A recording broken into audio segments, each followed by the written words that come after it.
Bonjour à tous les amis et bienvenue sur la chaîne du blog Monnaie H2O, la chaîne où l'on vit avec frugalité, sérénité et liberté. Aujourd'hui nous allons voir ensemble un thème dont vous avez peut-être reconnaître déjà la thématique. Aujourd'hui nous allons voir ensemble comment Émilie a fini ruinée à Paris. Alors les amis, aujourd'hui on va parler d'Émilie à Paris, la série Netflix, mais no spoil. Aujourd'hui, nous ne sommes pas là pour critiquer le film, ni la série, ni les acteurs, mais pour parler de son budget financier. Alors, on en parle ? Le premier point, c'est de définir son salaire. Émilie a un titre de Social Media Manager Junior. Elle pourrait avoir 2-3 ans d'expertise, mais ne parle pas le français d'après le film. Moi-même, ayant ce background, j'ai travaillé à l'étranger dans des agences de médias et il fallait maîtriser la langue du pays dans laquelle, en tout cas, vous allez faire la publicité, pour laquelle vous allez faire la publicité. Émilie a un salaire que j'ai estimé à 30 000 à 40 000 euros bruts par an. Donc, ça fait une moyenne de 1800 à 2400 euros net par mois, ce qui est quand même pas mal pour une jeune femme sans charge, sans rien, à payer que des choses pour elle-même. On en parle de ses dépenses maintenant parce que c'est catastrophique. Alors j'ai calculé selon mes sources son loyer qu'elle nomme chambre de bonne est plutôt autour de 30 à 40 mètres carrés dans le 5e à Paris, ce qui reviendrait à 1500 à 1800 euros par mois, charges comprises.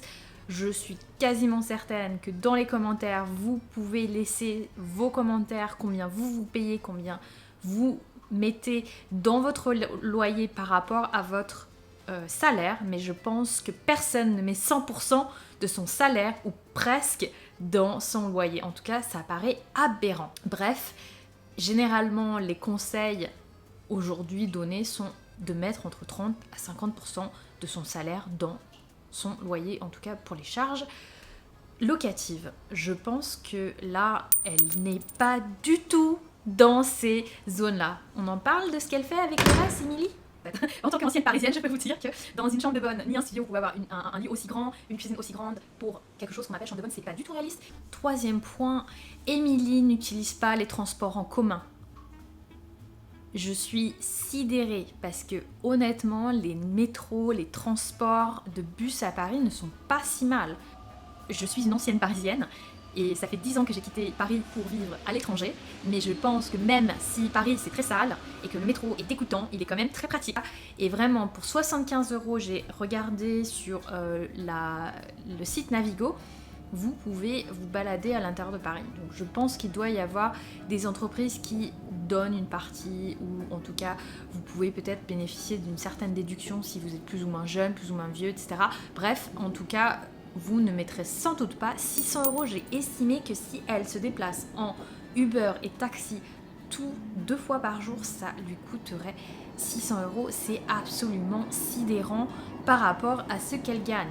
Bon, on regarde le reste. Dans les agences de médias, vous allez avoir souvent des taxis, des Uber qui vont être utilisés par... vous allez avoir un compte de société où vous allez sans doute pouvoir faire votre fiche de dépenses. Par contre, se déplacer à son compte, pour soi-même, autant à Paris, pendant le week-end en Uber et taxi, moi je vous dis, vous allez finir ruiné. Alors le point nourriture.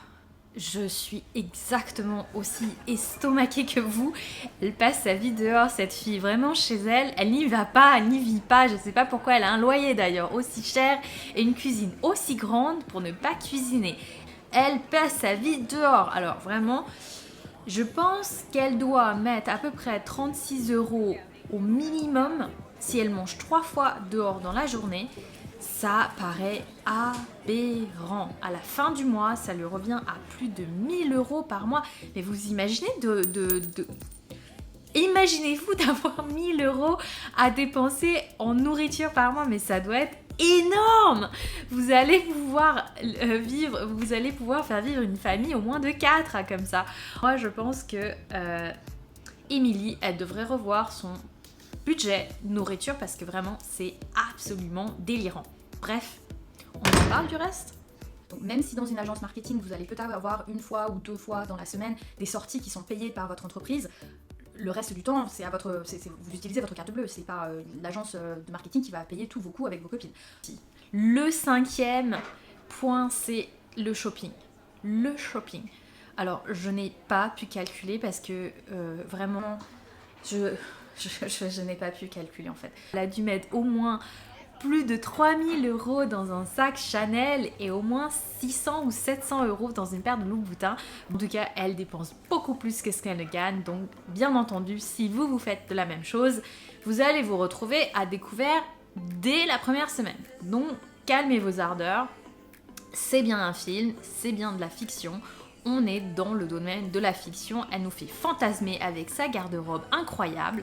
Bon, on n'a peut-être pas les mêmes goûts, mais en tout cas, ce qui est sûr, c'est qu'elle dépense beaucoup plus que ce qu'elle ne gagne. Et ça n'est pas bien du tout dans le budget. Alors, on en parle du reste ? Même dans les agences de pub, on ne vous donne pas autant de choses gratuites. Vous allez avoir des réductions sur des produits, mais vous n'aurez pas les choses complètement gratuites, et en tout cas certainement pas des sacs Chanel. Émilie a des hobbies très chers et vit bien au-dessus de ses moyens, ce qui est tout à fait le contraire de ce qu'il faudrait faire si vous voulez rester dans votre budget et mettre de l'argent de côté pour pouvoir investir. Il ne faut pas, bien entendu, vivre au-dessus de vos moyens, c'est un très mauvais conseil. Il faut vraiment faire la distinction entre ce que vous voyez dans les séries et ce qui est vraiment la réalité. Donc bien entendu, vous n'êtes pas aussi naïf bien sûr de croire que ce qui est dans les séries c'est la vérité, mais en tout cas je vous conseille de vraiment faire bien attention à ce que vous faites avec votre argent et le placer dans des endroits où vous pouvez avoir un vrai retour et non pas dans des accessoires. La leçon à tirer de ce hobby très coûteux qui est le shopping, c'est ne dépensez pas plus que ce que vous gagnez, ne dépensez pas plus que le budget que vous allouez vous-même à votre shopping. Voilà, c'est très important, ne dépensez pas plus car on ne sait jamais de quoi demain sera fait.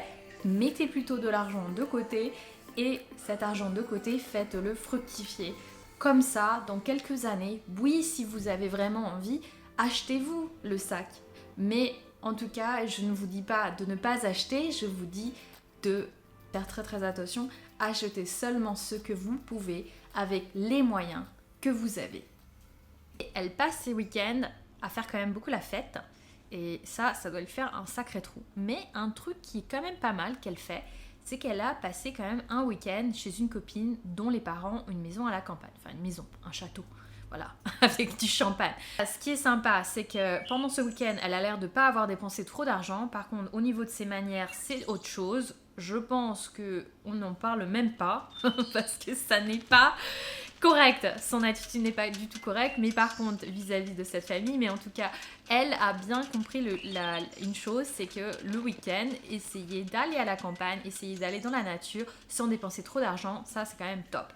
Elle a vraiment un bon point là-dessus quand même, elle a réussi à faire quelque chose sans dépenser d'argent, ce qui est quand même étrange parce que Émilie, elle vit au-dessus de ses moyens. Donc, on en parle du reste ? Ensuite, ses finances personnelles. Donc moi je pense qu'elle ne fait pas de budget et qu'elle n'a pas l'air de se soucier de l'argent du tout et encore moins, je pense pas qu'elle ne mette de l'argent de côté. Donc une chose est claire, c'est que quand vous faites votre budget, au contraire, ne faites pas comme Émilie. Souciez-vous de vos finances dans le futur et surtout mettez de l'argent de côté. Si vous commencez à le faire et que ça vous paraît énorme, commencez avec, je sais pas moi, le minimum vraiment social que vous pouvez mettre. Je sais pas, même 10 €, 50 €, n'importe. Et commencer à mettre de l'argent de côté, c'est déjà prendre l'habitude, prendre le pas à faire les choses de cette façon-là. Après, vous pouvez augmenter. Bref, tout ce qu'il faut faire, c'est commencer à faire un budget et mettre de l'argent de côté. En tout cas, moi, je recommande personnellement d'avoir de l'argent de côté pour un fonds d'urgence et d'avoir après, une fois que votre fonds d'urgence est rempli, moi je vous conseille d'avoir peut-être 1, 2, 3 mois de salaire ou en tout cas de vos bases, de vos frais fixes devant vous et un deuxième fonds qui serait plutôt pour l'épargne en vue d'investir. Donc ça peut être un investissement immobilier, ça peut être un investissement vous voulez plus tard faire une entreprise, vous pouvez, etc., mettre de l'argent de côté également pour d'autres fonds. Par exemple, vous pouvez peut-être vouloir mettre de l'argent vous voulez peut-être investir en bourse, vous voulez peut-être investir dans des bitcoins, bref, mettez de l'argent de côté dans 2 fonds. Moi, je vous conseille. Un, c'est d'un fonds d'urgence, et deuxièmement, d'avoir un fonds qui serait plutôt pour l'épargne. Voilà, donc il faut toujours penser à mettre de l'argent de côté, même si c'est une petite somme, mais chaque mois c'est important, et puis ça montre aussi à votre banque que vous êtes quelqu'un de raisonnable. Voilà, ça c'est aussi important parce que ça va pouvoir vous aider dans le temps à pouvoir avoir un crédit à votre banque. Ça sera beaucoup plus facile si vous avez mis de côté une somme régulière chaque mois. Donc faites-le en début de mois, vous êtes payé, vous mettez de l'argent de côté, que ça aille dans un pot pour un fonds d'urgence ou que ça aille dans un pot pour un fonds d'épargne en vue d'un investissement. Peu importe l'investissement, mais en tout cas, faites cette démarche parce que c'est très important. Ça va vous permettre vraiment de vous sentir en sérénité avec la question financière qui justement est très stressante pour la plupart de nous.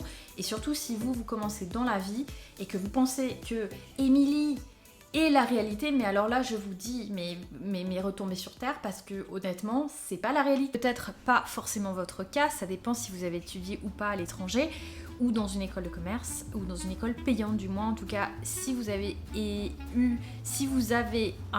des frais à rembourser, des frais scolaires à rembourser, si vous avez pris un prêt étudiant et que vous devez rembourser votre banque, et bien pour elle, j'ai estimé qu'elle doit rembourser 50 000 $, ce qui lui ferait sur 20 ans 210 $ à rembourser par mois et 420 à rembourser par mois si elle rembourse sur 10 ans. Enfin bref, ça fait quand même pas mal d'argent à mettre de côté également parce que il faut bien rembourser cette dette. Donc pour ceux qui en tout cas ont envie de faire une école de commerce ou une école payante, faites bien attention à ce que vous mettez sur la table en tant que frais étudiants et regardez bien aussi les possibilités d'embauche à la fin parce que si vous tardez trop, eh bien vous allez avoir beaucoup plus de mal à rembourser vos dettes. Donc soyez bien au courant, la vie n'est pas toute rose, même si mon béret l'est, mais la chose la plus importante c'est qu'il faut quand même penser à l'avenir, donc ne faites pas n'importe quoi avec votre argent.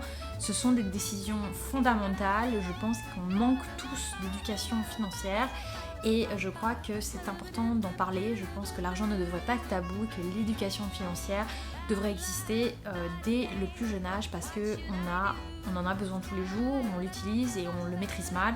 Donc moi en tout cas j'ai appris à mes propres dépens par mes propres fautes. J'ai appris par mes propres fautes les erreurs dont j'ai appris aujourd'hui la leçon. J'ai également lu beaucoup de livres et je vous encourage à lire également des livres sur l'éducation financière et suivre ma chaîne bien entendu parce que toutes les semaines je vous mets une nouvelle vidéo. Le résultat, le point numéro 9, c'est bien sûr de faire l'addition de ce qu'elle dépense et de ce qu'elle gagne et honnêtement c'est un scandale. Elle vit au-dessus de ses moyens, elle doit être à découvert comme c'est pas permis. Donc surtout pensez bien que c'est une série, que ce n'est pas la réalité, que ce n'est pas du tout des conseils à suivre. Il ne faut pas suivre quand même la mode et acheter des derniers sacs Chanel, ça ne vous mènera pas à mettre de l'argent de côté ni à vous améliorer votre situation financière. Alors pour moi, j'ai fait l'addition, elle doit être au moins à moins 4 000 et à la fin d'une année, elle doit être au moins, avec sa dette des étudiantes, je pense qu'elle doit être à moins 100 000. Bref, ne faites pas comme Émilie, ne finissez pas ruiné. Faites votre budget, je vous ai mis la vidéo et suivez ma chaîne pour des conseils toutes les semaines pour vous sentir plus serein financièrement. Donc si en tout cas vous n'avez pas cette vie-là, eh bien c'est tant mieux parce que vous ne finirez pas ruiné comme Émilie. Alors j'espère que ces informations, que ces conseils vous auront été utiles et on se voit la semaine prochaine.